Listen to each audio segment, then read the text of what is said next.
Amen, no? Purihin po ang Panginoon. At again, every time na harap po ako sa inyo is not, hindi po ako worthy. Ako po yung makasalanang tao, pero dahil sa opportunity binigay sa akin ng Panginoon, nakakatayo po ako sa inyong harapan. No? Every time na tatayo ako rito, lagi ko pong sinasabi sa inyo na ako ay laging kinakabahan. Kinakabahan ako lagi. Sabi nga po nung sa conference, no, pagka hindi kinakabahan, matakot ka. Kabahan ka na.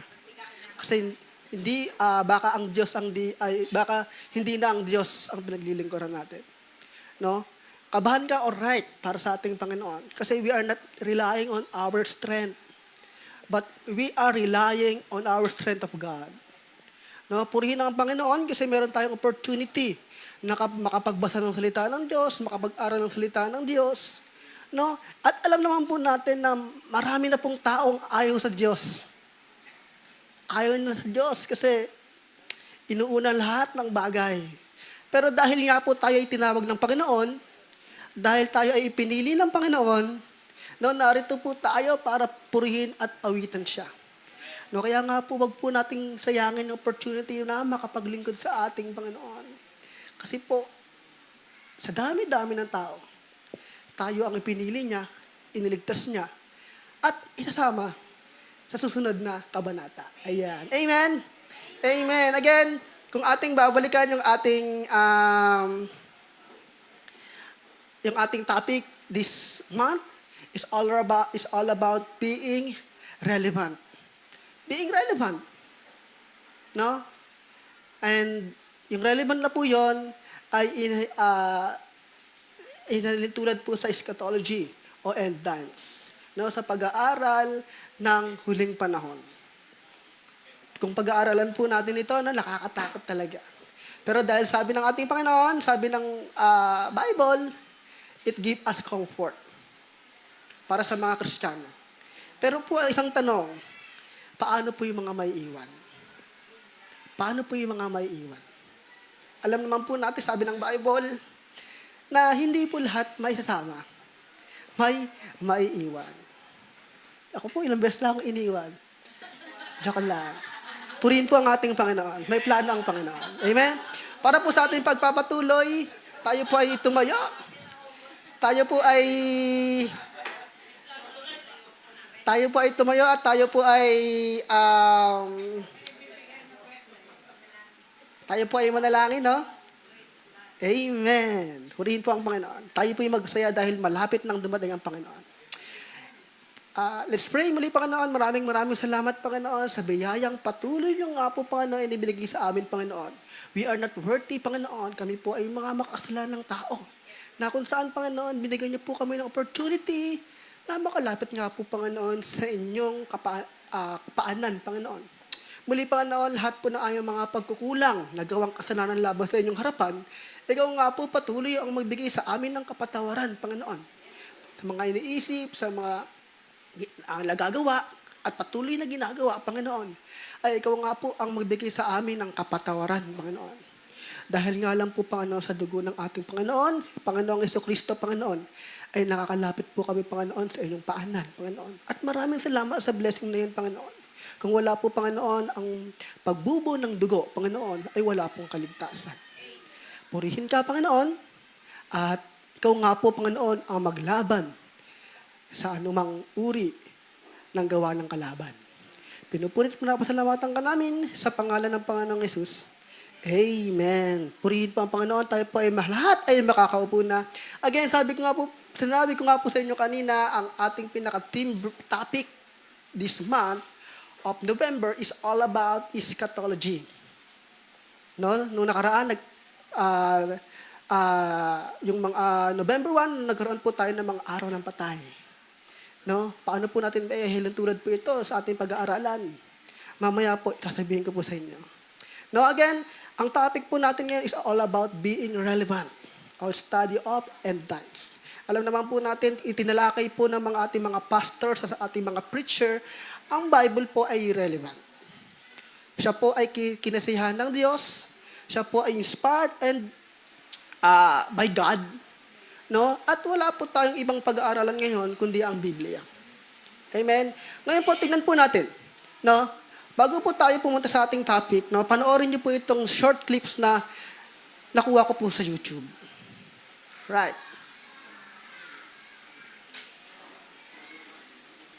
Jesus Christ is coming back for his church. The Bible says in Matthew chapter 24, verse 42, "Watch therefore, for you do not know the hour your Lord is coming." I want you to know, church, that Jesus Christ could come this month, or he might come next week, or he could even come.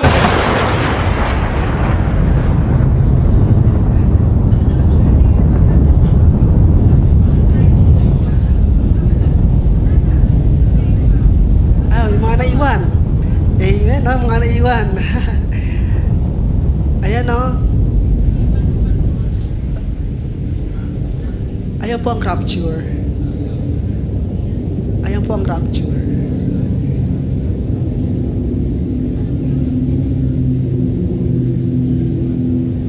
Are you ready? Amen. Napurihin po ang Panginoon. No, ang pinakahuling word na sinabi, handa na po ba kayo? Handa na po ba kayo? Maaring handa tayo, paano po yung mga may iwan? Again, hindi po lahat ay may sasama. May maiiwan.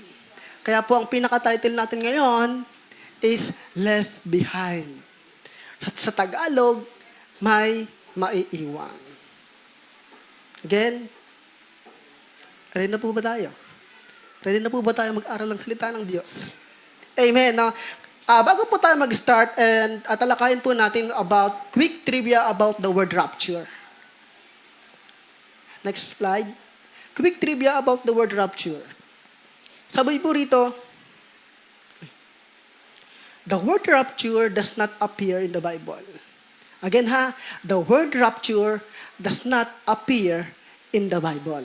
Yung word na rapture, wala po siya sa Biblia. Alright? Nagkakaintindihan po tayo? Yung word na rapture ha, word na rapture ay wala po sa Biblia. Kahit basahin niyo pa po yan, book by book, word by word, wala po kayong makikitang rapture sa Biblia. Alright? Pero ang sabi po, however, gayon pa man, we do find the meaning of the word rapture clearly laid out of the Scripture. No? Yung word na rapture ay wala po sa Biblia, pero yung meaning ng rapture ay nasa Biblia. Right? Kaya nga po, pagka may mga nagsasabi po sa atin, may mga nagtuturo na wala pong rapture, na word na rapture sa Bible, totoo po. Pero, yung yung meaning ng rapture ay nasa Biblia. Alright? Naintindihan po ba natin? Para hindi po tayo maligaw ng ibang katuruan. Alright? Sabi po rito, kung ating pag-aaralan yung word na rapture, ang word na rapture ay meaning from the Latin word rapere. Rapere. Ano po ibig sabihin ng rapere? To transport, to snatch, or take away. To one place to another, at pinagkahulugan po natin ito ng caught up together. Caught up together. Ang rapere na word is to transport. Ano pa ibig sabihin ng transport? To ilipat, to snatch, to nakawin, or take away, o dalhin. To one place to another.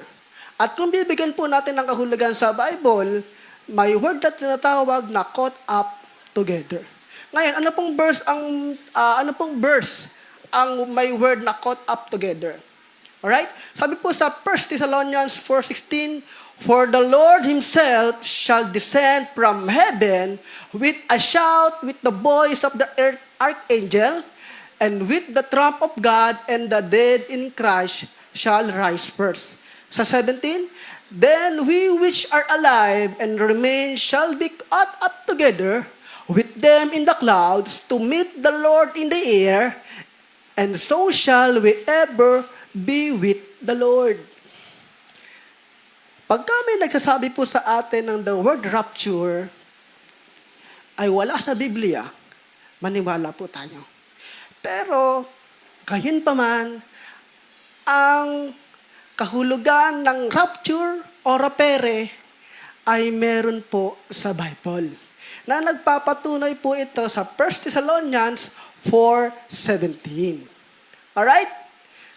Kailangan po natin ito maintindihan upang sa ganon, pag kami nagtanong po sa atin, may isasagot po tayo. Marami pong nagsasabi, marami pong katuruan na wala daw pong rapture. Pero ano po ba ang sabi ng Bible? Meron po. At mangyayari pa po ito sa hinaharap. Again, ang Bible po ay relevant. Ito po ay salita ng Diyos. At ang salita po ng Diyos ay absolute truth. Alright? Ang salita ng Diyos ay absolute truth. Wala pong kasinungalingan, wala pong, ano yun sa TV Patrol? Walang kasinungalingan, walang pinikilingan, serbisyong katotohanan. Alright? Ang salita ng Diyos ay walang kinikilingan. Alright? Walang pinoprotektahan. Serbisyong totoo lang. Alright? Ang salita ng Diyos is absolute truth. Wala po tayong pagtatalunan diyan. Alright? Naintindihan po ba natin? Madali lang po tayo. Mga 11, tapos na tayo. Ngayon, ang isa pong tanong, dalawang tanong. When the rapture will occur? Kailan ang rapture ay mangyayari? Sa tingin natin, kailan mangyayari? Mamaya? Last month? 2 months ago? 2 months sa future? Ano? Pero balik po tayo sa Biblia. Ano po ang sabi ng Bible? Sabi po sa James 5 verse 8, Be ye also patient, establish your hearts, for the coming the Lord draweth nigh. Malapit na po. Kaya nga po ang sabi, be patient. Magtiyaga po tayo. Kahit na nga po tayo ay inaantok, kahit na po tayo ay buryong-buryo na po sa ministry, magtiyaga po tayo. Amen! Minsan po talaga kasi ang ministry ay nakaka-burn out. Especially pagka po tayo ay linggo-linggo nandito sa harapan. Naghahanap po tayo ng day off. Naghahanap po tayo ng me time. No, parang sawang-sawa na tayo. Ako na naman ang Bible study. Ako na naman ang tutugtog. Pero ano ang sabi ng ating Biblia? Be patient. Magtiyaga tayo. Kasi po, ayun po ang sabi ng Biblia. For the coming of the Lord, draweth what? Nigh. Malapit na po. Malay nyo mamaya. Malay nyo bukas. Malay nyo ngayon na. Biro lang po. No? Tulad ng sinabi kanina, di ba? For the coming of the Lord, no one knows. Biglang nag-rapture. May mga naiwan. Kaya nga po, wag po tayong tutulog-tulog sa ministry. Kasi nga po, baka po tayo ang maiwan. At again, ang ating pag-uusapan ngayon is all about gospel. Alright? It's all about gospel na kung saan, kahit anong paglilingkod natin, dapat alam po natin na tayo ay secure pagdating ng ating Panginoon. Alright?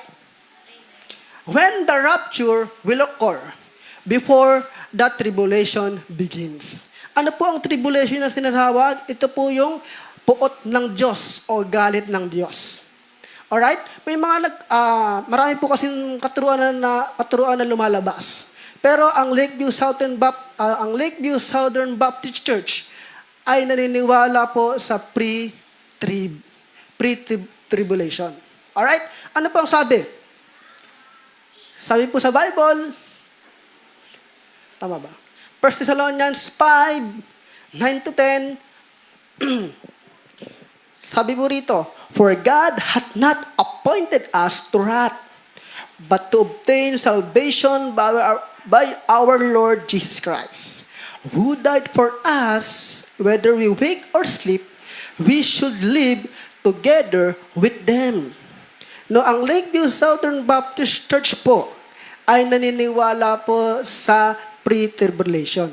Bago pa mangyari ang tribulation, tayo po ay kukunin na ng ating Panginoon. Alright? Sabi po rito, for God hath not appointed us to wrath. Ano po yung sinasabing wrath dyan? Ito po yung puot ng Diyos. But to obtain salvation by our Lord Jesus Christ. Alright? Kung may mga naniniwala man po sa mga post-trib, sa mga mid-trib, hayaan po natin sila. Pero ang paniniwala po natin as a Southern Baptist Church, bago pa mangyari ang tribulation, tayo ay kukunin ng Diyos. Hindi po tayo kasama sa tribulation. Sila lang po ang kasama. Alright? Pero tayo, hindi tayo kasama. Sino yung gusto ritong kasama sa tribulation? Ako, ayoko. Sila na lang. Pero ang Lakeview Southern Baptist Church, hindi tayo kasama. Kasi ito po yung paniniwala natin eh. Pre-trib tayo. Alright? Wala po tayong magkatalunan. Kasi baka mahati yung church eh. Sasabihin, ay, pre-trib ako. No. Post-trib ako. No. Eh di, go ahead. Kayo na lang. Pero kami, pre-trib kami. Alright? Pre-trib ang Lakeview Southern Baptist Church. Alright? May natutunan po ba?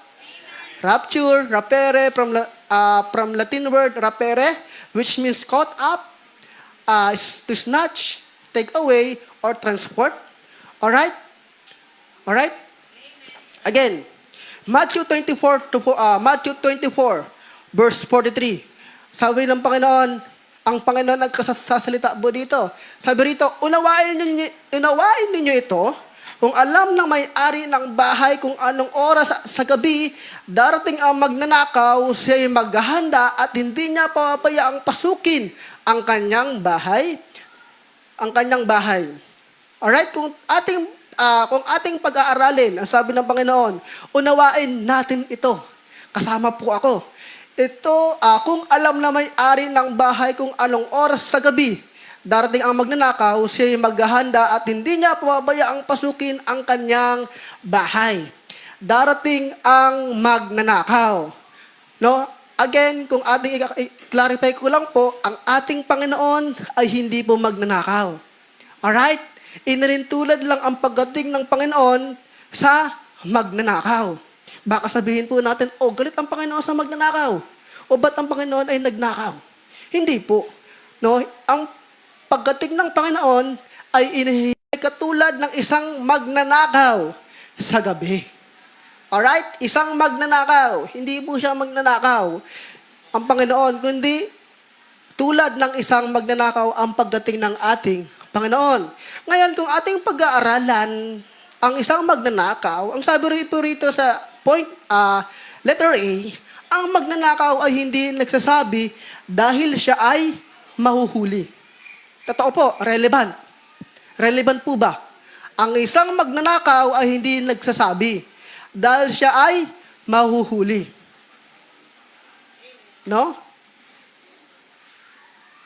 Totoo po. No? Yung mga magnanakaw ay hindi po nagsasabi kasi ayaw po nilang magpahuli. Ganon din po yung pagdating ng ating Panginoon. Wala pong pasabi. Sila ay magsusurpresa. Kasi nga po, siya ay mahuhuli. Kung titignan po natin, kung alam ng bawat Kristiyano ang pagdating ng Panginoon, kung ano ang exact date, kung ano ang araw at pagdating ng ating Panginoon, sa tingin ko, pag alam po natin, hindi po tayo maglilingkod eh. Pag sinabi po ng Bible na June 21, 2030, darating ang Panginoon. Ang mga Kristiyano ngayon, hindi na nagsisimba, ayaw na maglingkod, kasi malayo pa naman eh. Amen? Pero sabi ng Panginoon, ang kanyang pagdating ay malapit na.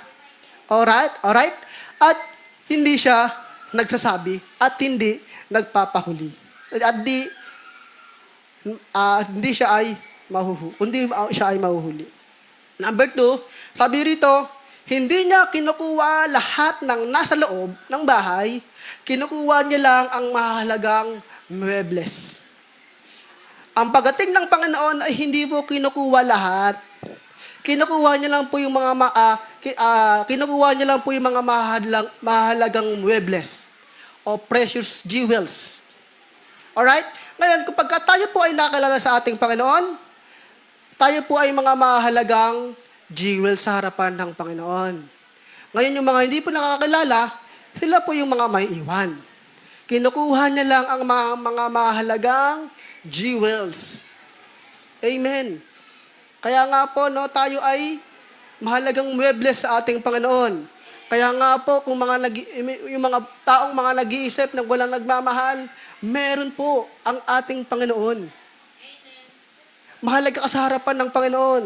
Hindi ka nga lang mahalaga sa Kanya, pero mahalaga ka sa Panginoon. Alright? Mahalaga ka sa Panginoon. Unawain natin, mahalaga tayo sa ating Panginoon. Iligtas tayo sa tribulation o tinatawag na puot ng Diyos. Alright? Sa C, hindi siya pumunta para manatili. Siya ay umaalis ng mabilis. Hindi siya pumunta para manatili. Siya ay umaalis ng what? Mabilis. Alright? So swift, sabing anon. Swift. Hindi siya pumunta para manatili. Siya ay umaalis ng mabilis. Sabi nga po ng Biblia, in the twinkling of an eye, sa isang kisap mata, mawawala lahat ng Kristiyano at mapupunta sa kalapaap. Ganon kabilis ang pagdating ng ating Panginoon. Again, no, malapit nang dumating ang Panginoon. Malapit nang dumating ang Panginoon. Ngayon, bilang isang Kristiyano, ano po ang kailangan natin gawin? Three relevant tasks that Christian must do before the rapture occur. 3 relevant tasks that Christian must do before the rapture may occur. Sabi rito, unang-unang bagay, ano ang mga kailangan gawin ng Panginoon? Ano ang kailangan gawin ng Kristiyano para po bago dumating ang Panginoon? Unang-unang bagay, point number 1, faithfulness in all church activities. Faithfulness in all church activities. Ang sabi po sa Hebrews 10:25 ang pagkakasabi, huwag nating kaliligtaan ang pagdalo sa ating mga pagtitipon, gaya ng nakasanayan ng iba. Sa halip, palakasin natin ang loob ng isa't isa, lalo na ngayon nakikita nating malapit na ang araw ng Panginoon. Sabi po rito, no, faithfulness in all church activities. Kamusta po tayo? Hindi po dahilan ng busy para hindi po makatid ng Bible study. Amen? Hindi po, wala pong dahilan para po hindi po tayo umattend ng worship. At wala pong dahilan para hindi po tayo tumugtog sa ating Panginoon. Kasi nga po malapit nang dumating ang Panginoon. Christians, gising. Amen? Huwag po natin kakalimutan. Dahil ang Panginoon, hindi lang iniligtas po tayo para hindi po umupo. Hindi po para tayo ay tumayo at umuwi. Ililigtas tayo ng Panginoon dahil ayaw niya tayong mapahamak. Wala po tayong may dadahilan sa Panginoon na ayaw nating magsimba kasi may pinagdadaanan ako. No! Mali po. Kailangan po natin umattend sa anumang uri ng church activities kasi po ay ng utos ng ating Panginoon. Command po ito at kasi malapit na pong dumating ang Panginoon. Magbigay na po tayo para sa ating mga mission. Magbigay na po tayo sa ating mga kapatiran. Kapatiran, ha? Huwag po natin kakaligtaang dumalo. Huwag po natin ipagpapalit ang ating Panginoon sa maliit na kasiyahan. Kasi kailangan po natin magpursigi at magsikap sa paglilingkod sa Panginoon. Be patient, sabi ng Panginoon, kasi ang pagdating ng Panginoon ay nalalapit na. Hindi po ba kayo natutuwa na ang Panginoon ay malapit nang dumating? Yung iba sasabihin, hindi. Di pa ako nakapag-asawa. Pero malapit nang dumating ang Panginoon. Kaya nga po, make all the opportunity na gumawa para po sa ating Panginoon. Ano man po yan, medical mission, discipleship man po yan, ating pong atiran. Huwag po nating katamaran. Kasi nga po, malapit nang dumating ang Panginoon. Huwag nating kaliligtaan ang pagdalo sa ating mga pagtitipon, gaya ng nakasanayan ng iba. Sa halip, palakasin natin ang loob ng isa't isa. Lataya, be active in all church activities. Be active in all church activities. Kailangan po natin. Kasi nga po, again, malapit nang dumating ang Panginoon. Point number 2, madali lang po tayo eh. Sabi po rito, preach and teach the word. Preach and teach the word. Ano po pinagkaiba ng preach sa teach? Nung preach, para po sa akin lang to yung preach is para po sa mga kalalakihan. Yung teacher is para po sa mga kababaihan. Alright? Pero may mga teacher pastor. Pero, yung preacher is more on sa kalalakihan. Wala po tayong pagtatalunan. Yung teacher is para po sa lahat. Alright? May mga nagsasabi na ganito. Sa mga lalaki lang ibinigay ang pagbabahagi ng Ebanghelyo. Sabi nga noon.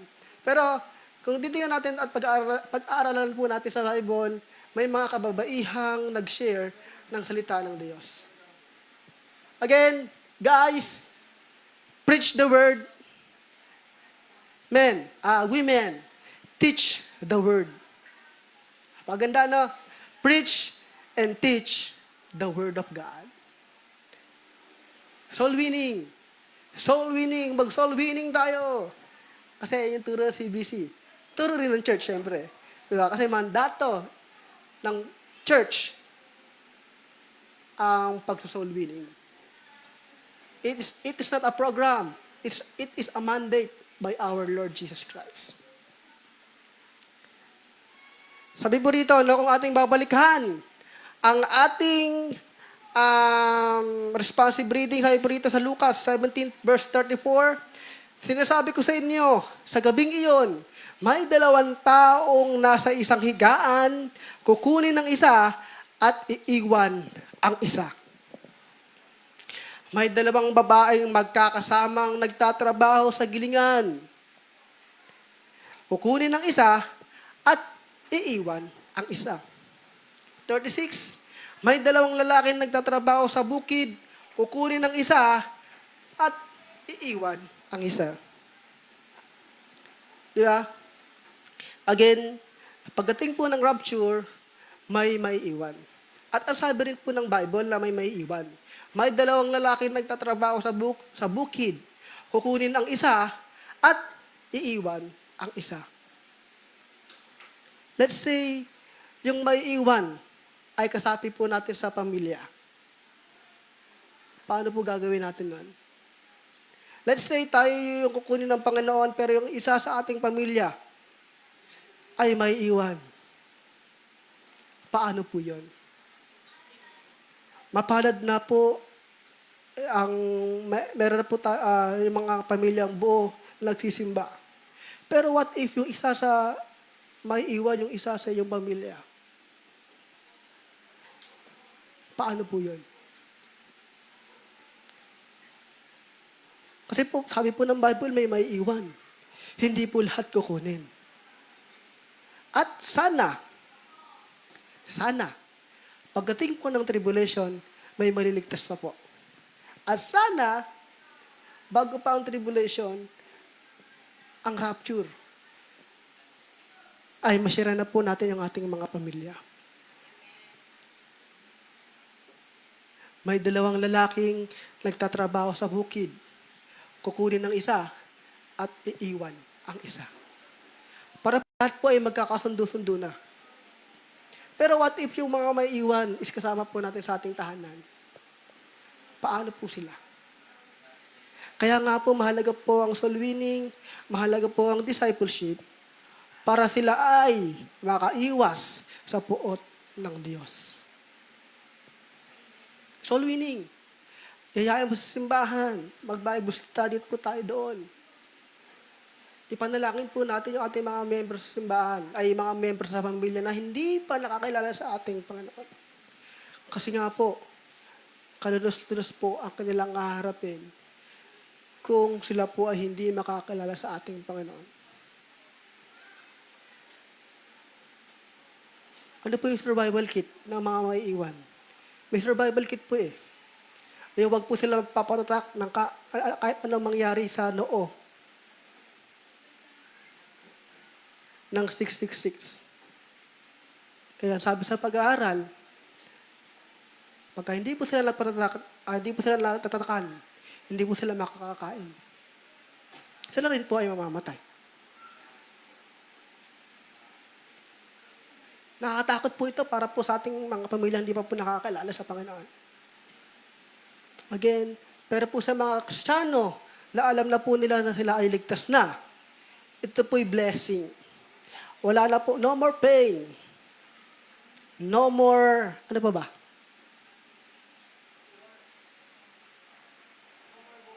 No more worriness. Wala na. Masaya na po tayo sa Panginoon. Again, pagka nagkanap po yung rapture sa taas, kukunin yung mga saints o yung tinatawag na rapture of the church. Rapture of the church o rapture ng mga saints. Sa baba po, tribulation mangyayari. At sa rapture, pag kinuha po tayo ng Panginoon, may tinatawag pong Bema Judgment. Ano po yung Bema Judgment? Ito po yung aawardan tayo ng Panginoon sa mga bagay na ginawa natin para sa ating Panginoon. May awarding na tinatawag. May awarding. Kung ano yung ginawa ni for example, ginawa ni Michael. Ito yung mga ginawa ni Michael. Meron po siyang corona. Marami po yun. May corona siya. No? At tinatawag po itong Bema Judgment. Or tinatawag po ating awarding. At sa baba, 7 years tribulation. 7 years tribulation para po sa mga may iwan. May maliligtas pa po ba sa tribulation? Meron pa po. Ayun po ang blessing ng Panginoon. Pero wag na po nating antayin na mag-tribulation na para isiran po natin para po sila ay makarinig ng salita ng Diyos. Alright? Again, soul winning. Kahit bigyan po ng tracts, kahit bigyan po ng yayain sa church, malaking bagay na. Sabi po rito, no? We are exhorted to use every given opportunity to share the gospel that people should repent and get saved. We are exhorted to use every given opportunity to share the gospel that people should repent and get saved. Every given opportunity. Pagka binigyan po tayo ng opportunity makausap ang ating kaibigan, share them. Pag nabigyan tayo ng opportunity na makapagtrabaho sa ating company, share them. Kahit maging mabuting halimbawa po tayo sa kanila. Kahit tayuan po natin yung ating pananampalataya sa kanila. Kasi doon po magsisimula yung ganung paraan. Every given opportunity, binigyan tayo ng Panginoon ng opportunity para nga po makapag-share ng gospel sa iba. At huwag po nating sasayangin. That people should repent and get saved. Should repent and get saved. And let's say na people come to repentance. Para po sila ay magsisi ng kanilang mga kasalanan. Sabi nga po sa conference, no? Pagka daw ang Kristiyano ay nagsasalita, We are judging them. Huwag mo kaming i-judge. Sabi ng mga ibang hindi nakakaalam ng katotohanan. Pero we are not judging them. No, we are telling the truth about their situation. At kailangan po nila ng ganun. Kailangan po nila ngayon. Kailangan po nila ng ganun bagay. To take interest in salvation. Na sila ay magkaroon at makasama natin sa pagdating ng Panginoon. To take interest in salvation. Sila ay makakilala sa ating Panginoon. Sila ay makapaglingkod din sa ating Panginoon. Again, preach and teach the word. Men, preach the word. Wow. Women, teach the word. Teach the word. Kahit every time nag-Facebook tayo, no, digital na po ang pag-share eh. O-share po tayo about Christ. Walang problema ron. Nakapag-share na tayo. Again, preach and teach the word. Soul winning. Ayan po ang puso ng ating Panginoon. Kaya nga po siya bumaba rito upang iligtas ang mga nawawala. At yung isang nawawala ron, tayo po yun. At sana yung mga nawawala pa ay hindi makasama sa puot ng Diyos. Alright? Again, preach and teach. Pangalawa, pangatlo, renew your mind. Baguhin natin ang ating pag-iisip. Kagabi, ang topic namin is all about pag-iisip. Nabanggit rin po ni Pastor Boy yung itong word na ito, renew your mind, sa Romans 12:1-2. Tama? Romans ba yan? Amen? Renew your mind. Baguhin natin ating pag-iisip. Na dati tayo ay magagalitin. Baguhin natin. Na dati tayo ay mga selfish. Baguhin natin. Alam niyo po, sa normal po sa isang tao ang maging makasarili. Amen. Sino naniniwala rito? Siya ay makasarili. Yung isa sa commandments ng ating Panginoon, tithes. Pero we are not tithing. Kasi may mga pangailangan tayo. Naniniwala po ako doon. And we are all victim of that command. Mahirap po sundin kasi may mga pangailangan tayo. Pero sabi ng Bible, renew your mind. Baguhin natin ang ating pag-iisip. Mahirap pong gawin. Yes. Mahirap po. Pero sabi ng Bible, baguhin mo. Renew your mind. Baguhin mo ang pag-iisip. Relevant? Relevant. Nangyayari? Nangyayari. We are all selfish. At nasa ugali na po natin lahat ng tao ang pagiging makasarili. At ayaw po ng Panginoon yan. Amen? Sabi po rito, paano natin babaguhin yung ating pag-iisip? 1 Thessalonians 3:12. Ang sabi po rito, naway palaguin at pasaganahin ng Panginoon ang inyong pag-ibig sa isa't isa at sa lahat ng tao. Tulad ng pag-ibig namin sa inyo. Sabi po rin sa 13, nang sa gayoy, palalakasin niya ang inyong loob upang kayo'y manatiling banal at walang kapintasan sa harap ng ating Diyos at Ama hanggang sa pagdating ng ating Panginoong Hesus kasama ang lahat ng kanyang mga hinirang. Sabi po rito, no, baguhin ang pag-iisip sa pamamagitan ng pagmamahal sa mga kapatiran. Kapatiran. Alam niyo po kung bakit yung isang tao ay hindi nagbabago.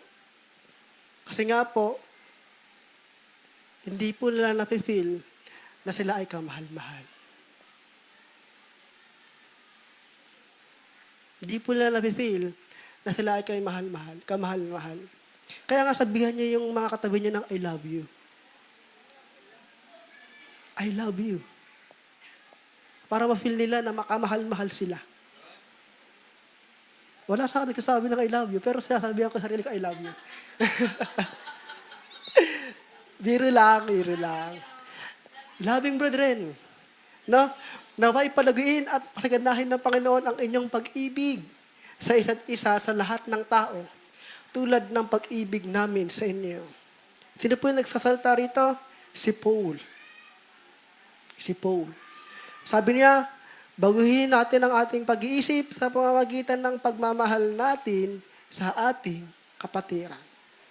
Ipanalangin natin sila, huwag natin silang i-chismis, huwag natin silang, ano pa ba? Basta mahalin natin. Kahit simpleng effort lang. Kahit simpleng pasalamat, ingat ka, tapos thumbs like, ayos na yon. Finger heart, ayos na yon. Biro lang, no? Loving brethren, mahalin po natin yung ating mga katabi. Kasi sila rin po yung kasama natin sa langit. Amen. It's true. Amen. Kaya Maki, mahalin mo si Ate Aljoy. Alright? Mahalin natin yung ating mga kaibigan. Mahalin natin yung ating kapatiran. Mahirap pong gawin mahalin ang kapatiran. Kasi, mahirap po talaga. Pero dahil sa utos ng Panginoon, loving brethren, mamahalin natin kahit ayaw natin. Mahirap po. Mahirap. Pero dahil utos ng Panginoon, gagawin natin. Walang if and buts. Kung anong utos ng Panginoon, yes po, Lord. Yes po, Lord. Pangalawa, do not judge others. Do not judge others. Kung bubuksan niyo po ang iyong mga Biblia sa 1 Corinthians 4 verse 5, ang sabi po rito, kaya't huwag kayong humatol ng wala pa sa panahon, maghintay kayo sa pagdating ng Panginoon. Siya ang maglalantad ng mga bagay na ngayon natatago sa kadiliman at maghahayag ng mga lihim na hangarin ng bawat isa. Sa panahong iyon, bawat isa ay bibigyan ng Diyos ng angkop na parangal. Paano natin babaguhin ang ating pag-iisip? Sa pamamagitan ng don't judge others. Don't judge others. Let's judge ourselves first before judge others. Sabi po sa Bible, no?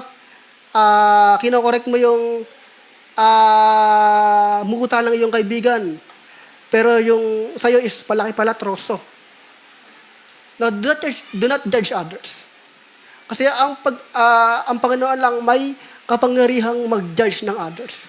And we are not gods. Right? We are not gods to judge others. Let's judge ourselves, but huwag natin i-judge yung ibang tao. Kasi nga po, may mga kanya-kanya po tayong calling sa ating Panginoon. May mga bagay tayong hindi nalalaman sa kanila. Malay po natin, ayun yung kaparaanan ng Diyos para sila ay manumbalik sa ating Panginoon. Loving brethren, do not judge others. Sabi po rito, no?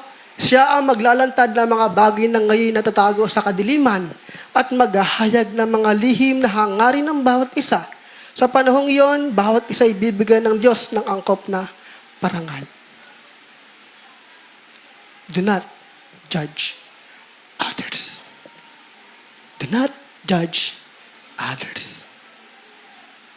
Wala po tayong karapatan. Wala tayong kapangyarihan. Ang Panginoon lang. Amen? Ang Panginoon lang. Ang Panginoon lang. Sabi rito, no? Sila tatanggap ng parangal. Siya ang magbibigay ng reward. Siya ang bibigay. Tayo ang bibigay ng Panginoon ng reward. Do not judge others. Pangatlo, concern for heaven. Sabi po sa Titus 2:12, Ito ang nagturo sa atin na talikuran ang makamundong pamumuhay at damdaming makalaman. At mamuhay tayo sa daigdig na ito ng may pagpipigil sa sarili, matuwid at karapat-dapat sa Diyos. 13, habang hinihintay natin ang pinagpalang araw na ating inaasahan, ito ang araw na mahahayag ang kaluwalhatian ng ating dakilang Diyos at tagapagligtas na si Jesucristo. Concern for heaven. Ano po ba ibig sabihin ng concern for heaven? Magbigay tayo para sa ating Panginoon. Magbigay tayo para sa ating. Amen. Kaya nga po, huwag po natin kakalimutan mag-tithes. Huwag po natin kakalimutan yung para sa harabas at sa mission. Kasi nga po, yung mga perang yan ay gagamitin ng Panginoon para po tayo ay lumago bilang isang Kristiyano. Yung mga ipinangako natin, hindi po tayo sa tao nangako, kundi po sa ating Panginoon. Concern for heaven. Ibigay ang para sa Diyos at ibigay ang para kay Caesar. Amen. Again, ang pagdating ng Panginoon ay malapit na, maaaring mamaya, maaaring bukas, at sa mga susunod na araw. Ang tanong, ready na po ba tayo? Nakaakay na po ba tayo ng isa sa ating Panginoon? Or andun pa rin po tayo sa stage ng tayo ay nasa pain, nagkatanim ng galit sa kapwa. Amen. Huwag po natin sasayangin ang opportunity na makapaglingkod sa ating Panginoon.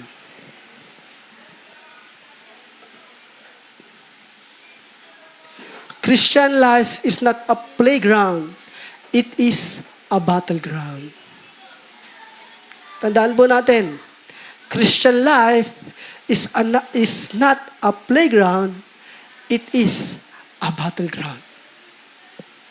Ang pamumuhay ang buhay ng isang Kristiyano ay hindi po laro-laro. Ito po ay battleground. Hindi ko alam Tagalog ng battleground eh. Araw-araw po tayo nakikibaka sa mga araw-araw tayo nakikibaka. Sa labas, sa loob, problema sa pamilya, problema sa asawa, problema sa ayaw ko nang banggitin. Christian life is not a playground, it is a battleground. Kaya nga po, kung hindi po tayo nakakaranas ng battleground, mag-isip-isip po tayo kung baka andun pa tayo sa playground. Ginagawa po ating laro-laro ang pagiging Kristiyano. It is a battleground. Magtiis, sabi ng Panginoon. Be patient. Kung nagagawa natin ang pagkatsaga, it is a battleground. Pag nagagawa natin mag-sacrifice sa ating Panginoon, it is a battleground. Na minsan ayaw nating umatin sa mga gawain ng Panginoon, pero pinaglalabanan po natin, it is a battleground. Ngayon, kung babalik rin natin yung senaryo, hindi tayo umaatin ng gawain, hindi tayo nagtatights, hindi tayo tumutugtog, at ando pa tayo sa pain stage. We are playing God. We are not on the battleground. We are on playground. Nilalaro-laro lang po natin na pagiging isang Kristiyano. Kasi sabi, battleground eh. Mahirap po, no? Tayo pa ay tinawag ng Diyos para po hindi maglaro, kundi para makibaka. Marching, onward soldiers. Sabi po sa hymnals, naku po, na-adapt ko na po yung sa CBC. Again, Christian life is not a playground. It is a battleground. marami pong sacrifices, time, effort, minsan yung ating mga emosyon, na kahit sabihin nila, naku, huwag mo na pansinin yan. Pero ikaw, dahil sabi ng Panginoon, mahalin mo ang iyong kaibigan, ginagawa namin. Ginagawa natin. And again, wala tayong authority para mga judge. Ito po yung ginagawa natin para sa ating Panginoon. Mahirap po, yes, pero worth it naman ipaglaban ang Panginoon. Amen? Worth it ipaglaban ang Panginoon. Siguro ibang tao hindi worth it. Biro lang. Pero ang Panginoon ay worth it ipaglaban. Conclusion. Would you like to be caught off guard when Jesus comes again? Would you like to be caught off guard when Jesus comes again? Ay po ba ay gusto nating makitaan maabutan ng Panginoon na walang ginagawa? Or makitaan tayo ng Panginoon na may ginagawa? Para sa Panginoon. Mali po yung grammar ko dyan, pero hayaan nyo na. Burahin na rin natin. Would you like to be caught off guard when Jesus comes again? Or would you like to be left behind? Alright? Again, pag-igihan po natin yung ating pagiging isang Kristiyano, kung kayang mag-sacrifice para sa Panginoon, be it. Kasi po ayun ang ginawa natin. Ayun po ang ginawa ng Panginoon para sa atin. Kailangan nating magtrabaho. Sabi nga po sa conference may conference talaga eh. Paano po ang isang ministry ay umusad? Sabi niya sa papa niyang pastor. Sabi ng papa niya, ang sagot ng kanyang papa sa kanya, 3 bagay lang. Work, work, work. 3 bagay lang para umusad ang ministry. Work, work, work for the Lord. Ngayon, kung wala nang work, wala nang ministry. Pero pag may ministry, para magpatuloy ang ministry, work, work, work for the Lord. Again, malapit nang dumating ang Panginoon, nakikita na po yung sign and wonders. May mga theologians na po nag-aaral ng exact date, exact time, pero yun po ay theory lang. Naalala niyo po yung 2012 ng pagdating ng Panginoon? Sabi 2012 daw darating ang Panginoon. Pero hanggang ngayon ay hindi pa. Pero ang sabi ng Bible, malapit na. Malapit na. Kaya gumawa na tayo para sa ating Panginoon. Mag-share tayo ng gospel. Especially sa ating mga pamilya. Amen. Amen. May natutunan po tayo. Amen. Purihin po ang Panginoon at tayo po ay tumayo, pumakit para po sa ating closing prayer. Let's pray. Muli, Panginoon, maraming salamat, Panginoon, sa biyayang patuloy niyo nga po, Panginoon, na ibinibigay, Panginoon. Maraming salamat, Panginoon, sa paalala na kung saan, Panginoon, malapit ka na pong dumating. Malapit ka na nga po, Panginoon, na dumating muli, Panginoon. Yung mga sign and wonders, Panginoon, ay nariyan na. Sabi nga po, Panginoon, sa iyong salita, Panginoon, it is a mystery, Panginoon. It is a mystery. Sabi po sa 1 Corinthians. Naway nga po, Panginoon, ang aming dalangin ay maabutan niyo po kaming gumagawa. Gumagawa para po sa inyo, Panginoon. Gumagawa sa ministry, Panginoon. At naway nga po, Panginoon, ay bigyan niyo po kami ng tapang na paglabanan ang anumang tukso, Panginoon. Kami nga po, Panginoon, ay nakakaranas ng kapighatian, nakakaranas, Panginoon, ng disappointments, nakakaranas po, Panginoon, ng panghihina ng loob bilang isang Kristiyano, Panginoon. Pero gamitin niyo nga po, Panginoon, ang iyong salita na magpapalakas po sa amin, Panginoon. Para po, Panginoon, sa mga unbelievers, ito po ay nakakatakot. Pero sa mga believers na anak niyo nga po, Panginoon, ito po ay blessing. Na kung saan, hindi na po kami makakaramdam ng sakit, wala na pong trabaho, wala na pong utang, Panginoon, at wala na nga pong bayarin, Panginoon.